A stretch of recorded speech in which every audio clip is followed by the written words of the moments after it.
네, K리그 경기를 미리 살펴보는 원더풀 프리뷰 시간입니다. 먼저 주말 대진부터 확인해 볼게요. K리그 클래식 정규 라운드 마지막 경기는 10월 4일 일요일 2시에 6경기가 일제히 치러지는데요. 포항 대 부산, 대전 대 울산, 성남 대 인천, 그리고 서울은 전남을 상대하고 광주는 수원을, 제주는 전북과 만납니다. 33라운드 경기 예상입니다. 송영주 위원이 포항과 울산, 서울, 수원, 제주의 승리를 점친 가운데 이주원 위원은 포항과 울산, 성남, 수원, 마지막으로 전북의 승리를 예상했습니다.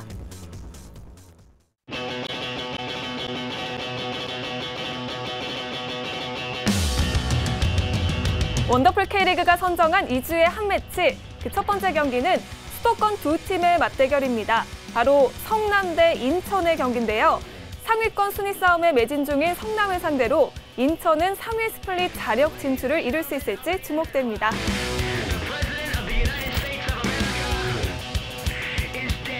이주의 한 매치 두 번째 경기는요. 제주 대 전북의 경기입니다. 제주 역시 승리를 통해 상위 스플릿 마지막 한 자리를 노리는 만큼 1위 팀 전북을 맞아 사활을 건 승부를 펼칠 것으로 기대됩니다. 네, 오늘 원더풀 프리뷰는요. K리그 클래식 정규 라운드 마지막 경기로 꾸며봅니다. 먼저 살펴볼 경기는 성남 대 인천의 경기인데요. 송 의원께서 준비하셨죠? 네, 제가 준비했습니다. 먼저 성남의 포메이션을 만나보시죠. 자, 김학범 감독은 4-2-3의 포메이션을 고수하고 있는데요. 수비 라인에 경고 누적으로 못 나오는 선수가 있기 때문에 명단의 변화가 좀 있습니다. 골키퍼는 박준혁, 그리고 포백 라인은 왼쪽부터 곽혜성, 윤영선, 장석원, 이태희가 출전할 걸로 보이고요. 수비형 미드필더로는 김철호와 김성준, 그리고 2선 라인은 남준재, 김두현, 레이나, 최전방은 황의조가 책임질 걸로 보입니다. 자, 인천의 예상 포메이션입니다. 인천은 4-1-4-1 포메이션을 올 시즌 내내 고수하고 있죠.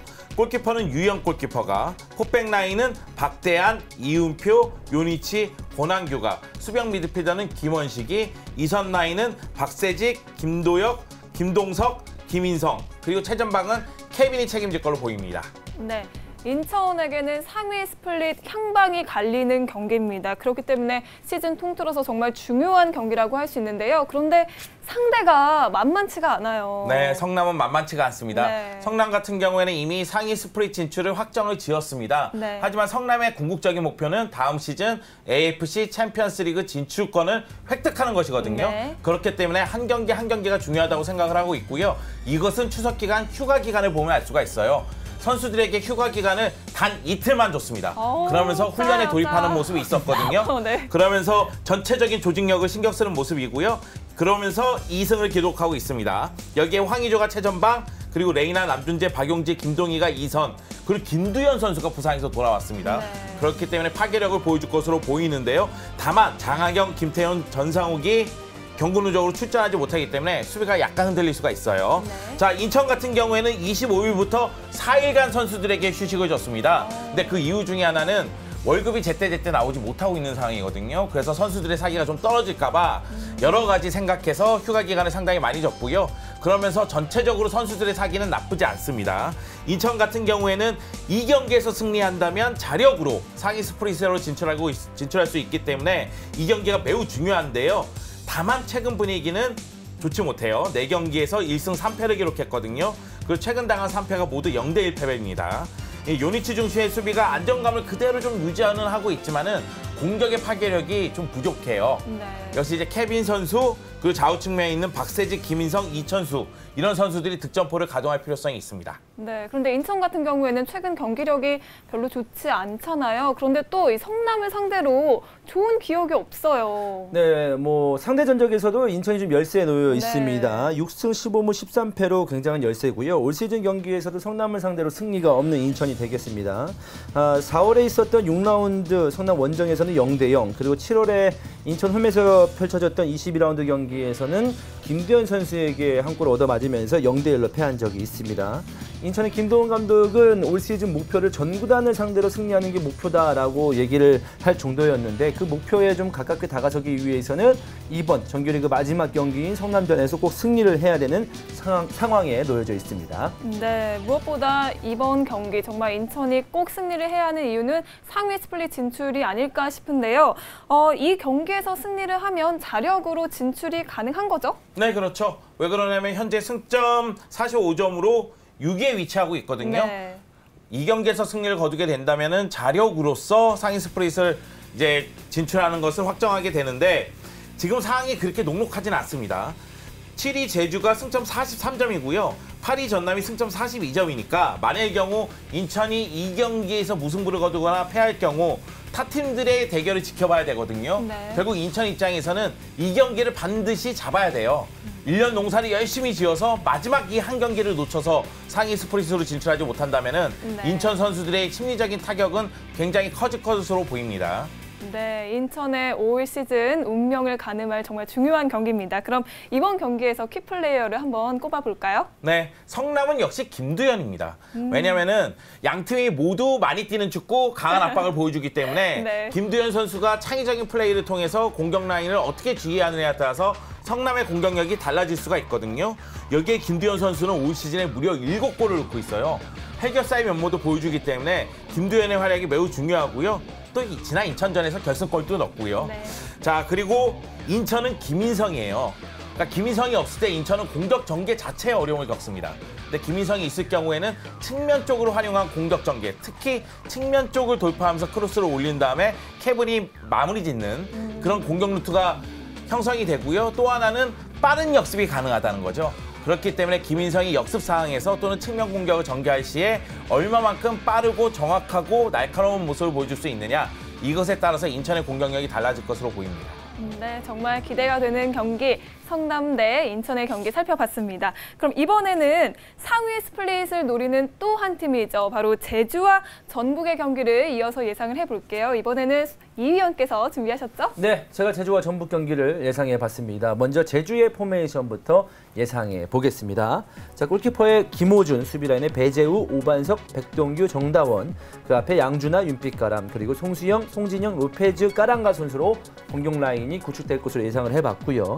전북입니다. 골키퍼의 권순태, 수비라인의 이주영, 김영일, 조성환, 최철순, 그 앞에 장윤호, 최보경, 그리고 레오나르도, 이근호, 황교원, 이동국 선수가 선발 출장할 것으로 예상을 해봤습니다. 네, 제주와 전북의 예상 포메이션을 살펴봤는데요. 제주로서도 이번 경기에는 정말 가용할 수 있는 모든 선수들을 다 끌어올려야 될 것 같아요. 그렇습니다. 인천이 성남에게 패배하고 제주가 이번 경기에서 승점 3점을 온전히 가져가게 되면 상위 스플릿은 제주의 몫이 됩니다. 네. 그렇기 때문에 제주로서도 당연히 기대를 해볼 수가 있는 경기가 되겠고요. 제주는요, 최근 승리한 경기에서 모두 다 선제골을 기록했습니다. 그러니까 초반 분위기를 잘 잡아간다면 제주가 승리할 수 있는 가능성은 매우 높아지죠. 최근 2경기 동안 승리하지 못하다가 지난 라운드에 바로 승리를 했었는데 그 전에는 또 연승을 거듭한 적이 있기 때문에 최근에 분위기가 이렇게 나쁘다고 볼 수는 없겠습니다. 자, 그리고 전북입니다. 전북 같은 경우에는 최근에 뭐 공격에서의 짜임새가 좀 아쉬운 부분이 있습니다. 이동국이 봉쇄될 경우에는 이렇다 할 해결사가 없다는 부분은 좀 아쉬운 부분이거든요. 우르코베라가 제 역할을 해주지 못한 가운데 그 주위에서 충분한 휴식을 가진 레오나르도라든지 뭐 이근호 이런 선수들이 이동국 선수를 도와준다면은 경기를 좀 쉽게 풀어나갈 수가 있겠고요. 미드필더진의 창의성은 사실 전북보다는 제주가 지금 앞서 있는 상황입니다. 뭐 윤빛가람, 송진영 선수의 패스워크가 워낙 좋고 네. 로페즈 선수가 활발한 모습을 보여주면 덩달아서 까랑가까지 살아날 수 있기 때문에 허리에서의 힘은 전북이 앞설 수 있겠습니다만 부드러움과 유연함은 제주가 가지고 있거든요. 네. 이 두 팀 간에 좀 상반되는 색깔, 그렇기 때문에 이번 경기가 더욱더 기대가 되고 있습니다. 네, 그리고 이주원 의원께서 제주 같은 경우에는 선제 득점이 정말 중요하다라고 말씀을 해주셨는데 그런 의미에서 까랑가 선수가 정말 기대가 됩니다. 제가 까랑가 선수를 시즌 초반부터 좀 칭찬을 많이 했었거든요. 네. 근데 이 선수가 장기 부상에 빠지면서 이렇다 실력을 보여주지 못했는데 네. 여름 이후에 제주에게 큰 힘이 되어주고 있습니다. 이 선수는 내년 내년에도 더 좋은 모습을 보여줄 수 있을 것 같습니다. 그 정도로 최근에 기세가 만만치 않고요. 최근 4경기에서 5득점을 폭발시키고 있는 까랑가가 되겠습니다. 로페즈의 도움도 괜찮고 그리고 앞서 말씀드린 대로 뒤쪽에서 송진영, 윤빛가람이라는 좋은 패서가 있기 때문에 까랑가를 막는데 전북의 선수들도 좀 고생을 하지 않을까라는 예상을 어렵지 않게 할 수가 있겠습니다. 네. 그런데 이 제주에 까랑가 선수가 있다면 전북에는 또 이동국 선수가 있지 않습니까? 주변에서는 이동국 선수가 이번 시즌 좀 예전보다 못하다라는 말도 많이 듣고 있는데 그런데 기록을 보면 또 그렇지가 않아요. 누가 그래요? 돌아온 슈퍼맨입니다. 지금 득점포를 빵빵 터뜨리고 있습니다. 최근 3경기에서 4골을 기록하고 있거든요. 네. 현재 득점 랭킹도 3위예요. 사실상 2위라고 해도 무방합니다. 왜냐하면 2위 서울의 아드리아노와 함께 13골로 동률을 이루고 있거든요. 다만 출전 시간에서 약간 더 길다 보니까 지금 득점 랭킹이 3위에 내려온 상태고요. 지금 이동국 선수는 K리그 역대 최고령 득점왕에 도전을 하고 있는데요.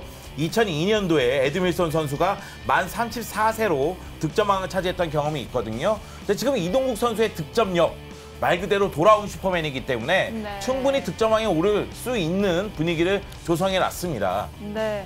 그래서일까요? 그런데 보면은 송영주 의원께서는 제주의 승리를 예상을 하셨고요. 네. 이지원 의원께서는 전북의 승리를 예상하셨어요. 저도 이제 말하다 보니까 제주 승리 가능성도 높아 보입니다. 네. 그 정도로 좋은 모습을 보여주고 있는데 그래도 리그 1위 팀이고 또 마지막 네. 정규리그 경기 아니겠습니까? 네. 전북이 상위 스플릿을 좀 안정적으로 치르기 위해서는 이번 경기 분명히 욕심을 낼 것 같습니다. 네. 그리고 추석 기간에 휴식을 취했기 때문에 네. 정말 전북에게 필요한 건 휴식이었어요. 아시아 챔피언스리그도 병행하면서 물론 떨어졌습니다만은 체력적으로 굉장히 부담이 있었는데 네. 충전이 된 상태이기 때문에 이전 전북의 어떤 위용을 이번 경기에서 좀 보여줄 수 있지 않을까라는 예상을 해보면서 네. 전북의 승리를 점쳐봤습니다. 네. 네. 저는 제주의 승리를 예상했는데요. 제주는 일단 홈에서 강하죠. 네. 그리고 또 하나는 까랑가가 드디어 터졌습니다. 아우. 그리고 제가 좀 전에 이동국 선수 얘기할 때 슈퍼맨이라는 얘기를 하지 않았습니까? 네. 네. 송진영 선수도 슈퍼맨입니다. 아기가 태어나고 나서 부활에 성공을 했고요. 네. 지금은 까랑가의 부인이 임신한 상태예요. 그러면서 갑자기 등촌보가 빵빵 터졌거든요. 지금 분위기는 제주 쪽으로 흐르고 있습니다, 여러분. 여기에 또 수비가 불안했는데 알렉스가 돌아오지 않았습니까? 네, 나름대로 제주가 승리를 거둘 거라고 예상을 합니다. 네. 남의 어떤 집안 사정에 대해서 굉장히 그러게요. 관심이 많으시네요. 네. 저는 개인적으로 까랑가, 송진영, 이동국을 보면서 이주원 해설위원이 2세가 태어났음에도 불구하고 변하지 않는 사실이 참 안타깝습니다. 네, 알겠습니다. 네. 네. 송현주 위원도 좋은 소식 앞으로 기대할게요. 네. 괜찮으시죠? 네. 괜찮습니까? 네. 결혼한 지 얼마 안 되셨는데. 네, 많이 됐어요. 네. 알겠습니다. 네, 두 분의 예상 결과를 듣고 정말 이 경기 기대가 되는데요. 그러면 이번 경기 키플레이어를 한번 꼽아볼게요. 네, 저 제주의 키플레이어는 로페즈 선수를 뽑아봤습니다. 네. 저희가 지금 까랑가 선수의 득점력에 대해서 많은 칭찬했잖아요. 네. 그 힘에는 로페즈 선수가 있습니다. 로페즈 선수는 까랑가가 부상을 당했던, 그러니까 나올 수가 없었던 시간에도 제주의 공격을 이끌었던 선수인데 까랑가가 투입됐을 때도 도우미 역할을 철저하게 해주고 있고 로페스가 수비 라인을 흔들어준다면 까랑가는 좀 더 쉽게 득점을 할 수 있는 상황에 놓여지게 됩니다. 그렇기 때문에 로페스의 활약이 중요하고요. 그리고 전북은 최보경 선수를 키플레이로 뽑아봤습니다. 앞서 제가 말씀드린 대로 윤빛가람, 송진영, 게다가 로페스 굉장히 힘과 기술을 겸비한 미드필더진이 많이 있는 즐비한 제주이기 때문에 수비형 미드필더인 최보경 선수가 1차적인 바리케이트 역할을 해줘야지만 안정적인 제주 원정을 보낼 수가 있는 전북의 입장입니다. 그렇기 때문에 최보경 선수를 키플레이어로 뽑아봤습니다. 네, 이렇게 해서 제주와 전북의 키플레이어까지 모두 살펴봤고요. 그럼 이번에는 정규 라운드 마지막 경기 나머지 경기들의 예상 관전 포인트를 좀 짚어볼게요. 다른 경기들은 그렇게 어렵지 않을 것 같습니다. 네. 왜냐하면 이제 포항과 부산, 부산이 지금 살아날 기미를 보여주지 못하고 있기 때문에 네. 또 포항도 챔피언스리그 티켓을 따내기 위해서는 미리 승점을 추구하는 게 좋거든요. 그렇기 때문에 포항과 부산의 경기에서는 포항이 좀 무쇠 속에 있지 않을까라는 생각을 해보고요. 네. 다음에는 이제 울산과 대전입니다. 대전이 유종의 미를 잘 거둬야 되겠습니다만 울산의 기세도 만만치 않거든요. 김신욱이 지동원 선수에게 밀리면서 이번에 대표팀에 차출되지 않았었는데 네. 다시 한번 또 분노의 헤딩슛을 보여주지 않을까라는 예상을 해보겠습니다. 네. 서울과 전남이 대결을 펼치는데요. 박주영 선수가 부상으로 전력에서 이탈했기 때문에 서울에게도 굉장히 어려운 경기입니다. 그럼에도 불구하고 서울도 3위 자리를 계속해서 노리고 있기 때문에 제 실력을 발휘할 것으로 예상이 되고요. 광주와 수원과의 경기, 광주에 호남의 아들 김호남 선수가 있지 않습니까? 계속해서 득점포를 가동하고는 있지만 김호남 외에는 공격력이라든가 수비력에 다 문제를 좀 드러내고 있습니다. 그런 부분이 좀 아쉽고요. 그렇기 때문에 수원이 승리할 것으로 예상을 합니다. 네. 스플릿으로 가기 전 마지막 경기입니다. 많은 분들 경기장에 찾아주셔서 우리 선수들 응원해 주시길 바랄게요.